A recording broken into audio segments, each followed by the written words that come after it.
princesses, les élus, les appelés et les fidèles, bonjour, bien peut-être bonsoir, que la paix de notre Dieu le Père et la grâce de notre Seigneur Jésus-Christ soient avec vous. C'est votre frère et votre ami, Pasteur Jacques Charles, qui se fait toujours du grand plaisir, de grand honneur de vous accompagner dans l'étude de la parole de Dieu en ce qui concerne l'explication des mystères et des secrets du royaume des cieux en ce temps de la fin que nous appelons encore la 7e dispensation ou le 7e millénaire ou la période eschatologique. Bienvenue à tous ceux qui nous ont rejoints ces derniers jours et nous vous accueillons très chaleureusement dans l'amour du Seigneur. Et je crois bien sûr que ce travail se fera entre vous et moi en partageant nos vidéos à tous nos bien-aimés frères et sœurs un peu partout à travers le monde. Ainsi, nous accomplirons les prophéties de notre Seigneur Jésus-Christ au Matthieu chapitre 24 qui stipule que cette bonne nouvelle du royaume des cieux soit prêchée dans le monde entier pour servir de témoignage à toutes les nations et c'est alors que viendra la fin. Alors mes frères et sœurs, mes amis dans le Seigneur, aujourd'hui nous allons démarrer avec l'étude de la parole de Dieu.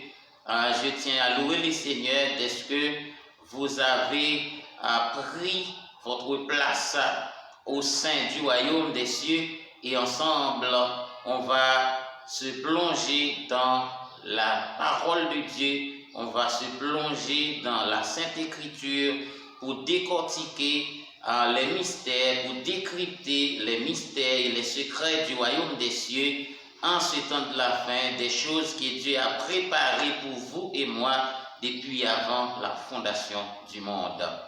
Pour ce faire, je vous demande, mes frères et sœurs, mes amis dans le Seigneur, de me rejoindre dans la lecture de la parole de Dieu que nous trouvons dans Jean chapitre 8 et nous lisons le verset 58. À la gloire de Dieu. Amen. Jean chapitre 8 et nous lisons le verset 58. Merci Seigneur, gloire à Dieu. Ainsi, il est écrit. Jésus leur dit, en vérité, je vous le dis, avant qu'Abraham fût, je suis. Là-dessus, il prit des pierres pour les jeter contre lui, mais Jésus se cacha et il sortit du temple. Amen, amen, amen. Gloire à Jésus, gloire à Dieu. Alors, une simple parole, eh bien, on voulait le lapider. Tout simplement, il dit, avant qu'Abraham fût, je suis. Il a dit, j'étais même avant Abraham.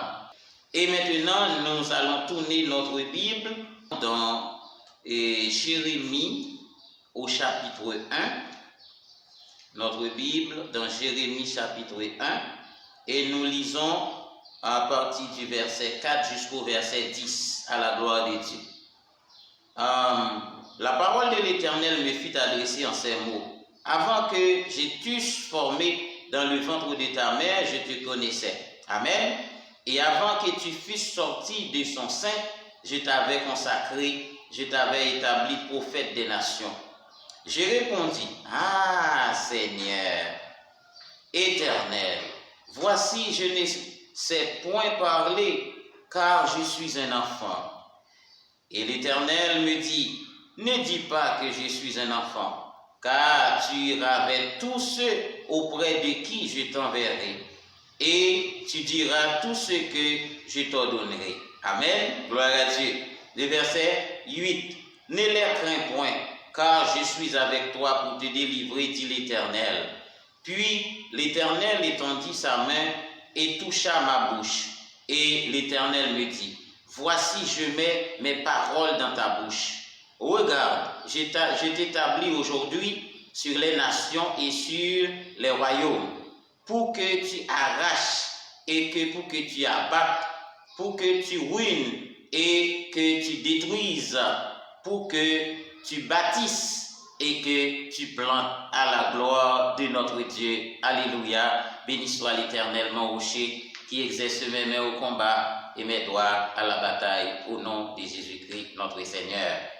Une fois de plus, mes frères et sœurs, Aujourd'hui, je vais devoir prier pour vous avant de commencer, parce que sans l'aide du Saint-Esprit, il vous sera difficile de comprendre, même après avoir vous expliqué ces mystères, parce qu'ils sont très profonds.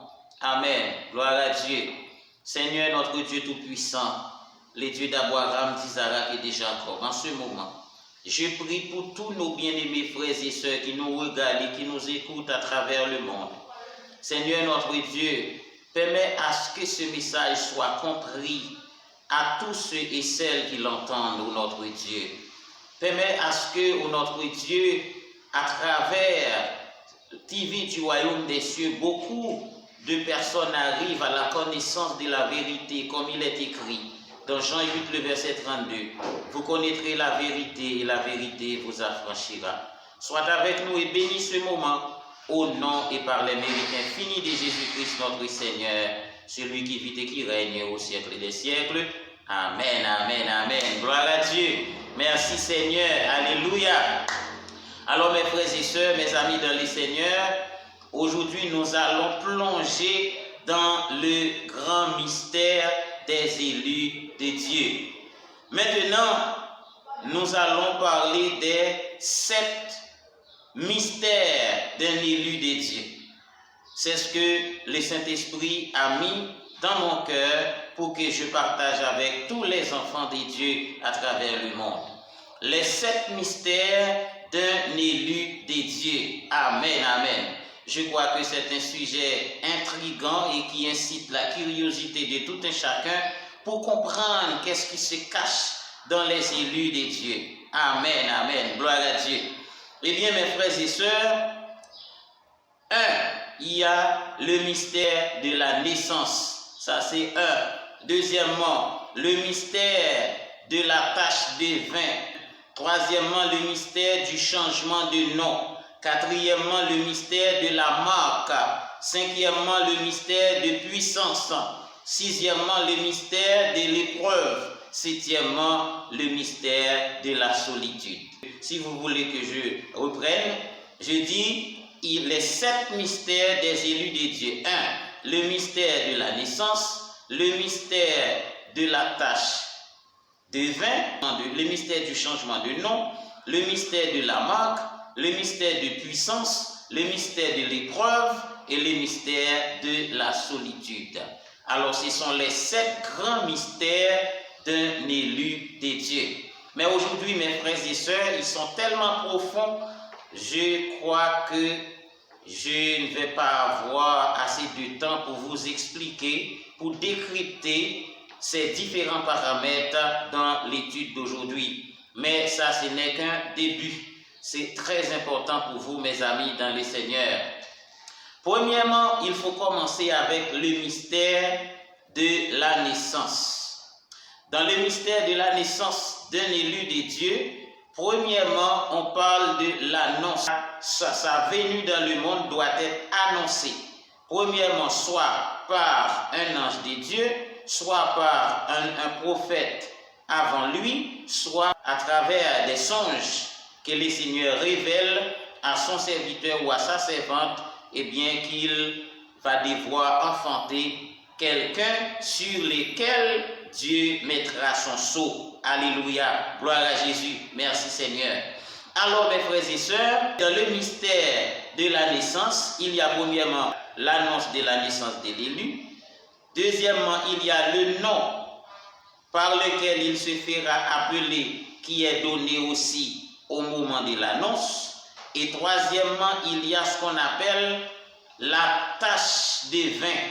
Et la plupart du temps, dans certaines traditions, on comprend que la tache de vin, ça décrit une envie de la part de la maman de l'enfant.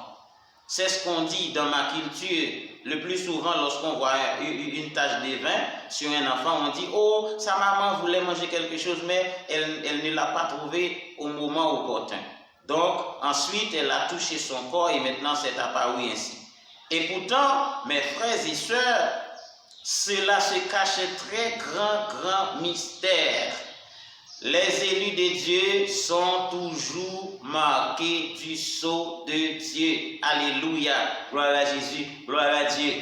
Eh bien, à partir de cette leçon, vous serez en mesure de mieux comprendre le plan que Dieu a tracé dans le parcours de votre vie sur la terre, mes frères et sœurs, mes amis dans le Seigneur. Avec cette étude, avec la révélation de la parole de Dieu, eh bien, vous connaîtrez la vérité et la vérité vous affranchira, comme a dit l'Écriture, dans le puissant nom de Jésus-Christ, notre Seigneur.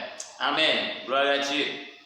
Maintenant, mes frères et sœurs, la tache de vin, je le répète, c'est la marque que porte l'élu de Dieu. C'est la marque du destin, comme je l'ai déjà mentionné dans l'étude antérieure. Eh bien, Dieu donne une nouvelle mission à cette personne. Et la marque est le décryptage du destin pour lequel cette personne a été appelée à venir dans ce monde. Amen, amen. Gloire à Jésus, gloire à Dieu. De l'autre côté, cette marque du destin est aussi une certaine individualité, une unicité, une certaine distinction. Alléluia, gloire à Dieu. C'est la distinction que Dieu fait entre les autres et celui qu'il choisit. Amen, gloire à Dieu. La distinction de Dieu. Donc, après la tache de vin, qui est tout à fait une grâce spéciale, un don spécial de la part de Dieu, eh bien, vient ce qu'on appelle la réincarnation. Alors, si vous voulez que je reprenne la première partie, premièrement, le premier mystère qui est le mystère de la naissance. Il y a l'annonce de l'arrivée de l'élu, accompagné de son nom, du nom par lequel il se fera appeler, annoncé soit par un prophète, soit à travers un songe, soit par un ange de Dieu. Troisièmement, la marque de l'élu, c'est-à-dire la tache de vin ou encore la tache de la naissance. Et quatrièmement, la réincarnation. Alléluia, gloire à Jésus, merci Seigneur. Ça, c'est le premier mystère des élus de Dieu. Alors, bien entendu, il y a l'élu qui est né, c'est-à-dire un élu né ou bien un élu de naissance. Il y a aussi des élus adoptés que vous verrez dans la prochaine étude. C'est-à-dire, vous allez voir les trois catégories d'élus de Dieu. Un élu né, un élu adopté et un élu positionnel. Amen. Gloire à Dieu. Donc, mes frères et sœurs, mes amis dans le Seigneur, le deuxième mystère, on est dans la marque de vin. La marque ou bien la tache de vin ou encore la tache de naissance. Dieu marque toujours ses élus, ok? Les élus de Dieu sont toujours marqués par le signe de Dieu, par le sceau de Dieu. Dieu scelle toujours ses élus. Amen. Gloire à Dieu. C'est pourquoi dans Apocalypse chapitre 7, eh bien pour la fin des temps, 144 000 élus sur lesquels il déposera son sceau. Amen. Gloire à Jésus. Gloire à Dieu. 12 000 dans chaque branche de la famille d'Israël. Égal à 144 000 qui ont été choisis depuis avant la fondation du monde pour la fin des temps. Le troisième grand mystère de l'élu de Dieu, c'est le mystère du changement de nom. Dans le mystère du changement de nom, comme on a vu le cas d'Abraham, le cas d'Abraham qui fut changé en Abraham, le cas de Jacob qui fut changé en Israël, et dans le Nouveau Testament, Saul qui est passé de Paul et Simon qui est passé de Pierre. Alors mes frères et sœurs, ça c'est le changement de nom, le mystère du changement de nom. À chaque fois que Dieu veut adopter quelqu'un comme un élu, eh bien, il va devoir changer son nom en vue d'attacher son destin avec la mission pour laquelle il a été choisi ou bien il est choisi. Donc Abraham fut le premier élu adopté par Dieu. Et qu'est-ce qu'il a fait? Dans un premier temps, il a changé son nom. Et après avoir changé son nom, il y a un grand mystère qui se cache. C'est que Abraham devait porter la marque de Dieu. Et c'est pourquoi le Seigneur lui a donné le signe de la circoncision, la marque de la circoncision. Dieu lui a exigé que tout mâle de sa famille soit circoncis en commençant par lui-même. Alléluia. Gloire à Dieu. Je vous invite à vérifier avec moi dans Genèse chapitre 17, à la gloire de Dieu. Verset 10.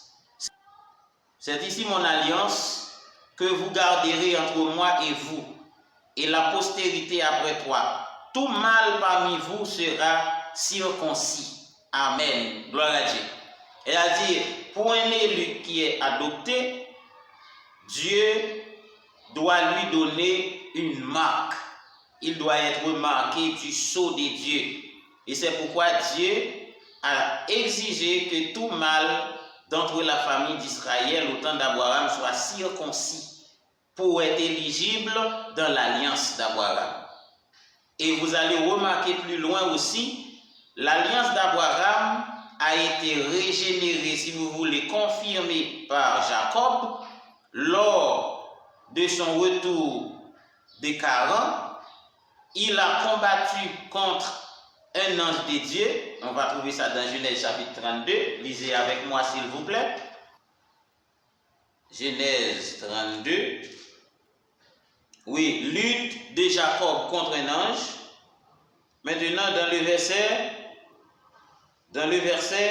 29, Jacob interrogea en disant, « Fais-moi, je te prie, connaître ton nom. » Il répondit, « Pourquoi demandes-tu mon nom? » Et il le bénit là. Jacob appela ce lieu du nom de Péniel, car il dit, « J'ai vu Dieu face à face, et mon âme a été sauvée. » Le soleil se leva lorsqu'il passa Péniel. Jacob boitait de la hanche à cause des blessures qu'il recevait pendant qu'il se battait contre l'ange. Depuis ce jour-là, il se boitait. Et c'était une marque de distinction. C'était une marque de Dieu étant qu'élu de Dieu. C'est-à-dire l'élu de Dieu doit être marqué du sceau de Dieu. C'est ce que tous les élus doivent savoir. Si vous êtes élu de Dieu, eh bien, même lorsque vous n'êtes pas encore marqué pour l'instant, mais Dieu vous marquera de son sceau. Tantôt, ce sera une blessure et cela peut se faire n'importe quelle façon. Parfois, c'est pour même l'ennemi qui sera utilisé pour vous marquer. Chose difficile à comprendre. C'est-à-dire, ce pourrait être dans un combat spirituel que vous avez reçu des coups et puis cela vous laisse une marque. Et cette marque, sans le savoir, c'est bien sûr la marque de l'Éternel, notre Dieu. Amen. Parce que les élus sont appelés à faire le combat spirituel, mes bien-aimés, mes frères et sœurs. En termes de résumé aujourd'hui, nous avons vu les 3 premiers mystères d'un élu de Dieu. Premièrement, le mystère de naissance, le mystère de la tache des vins et le mystère du changement de nom.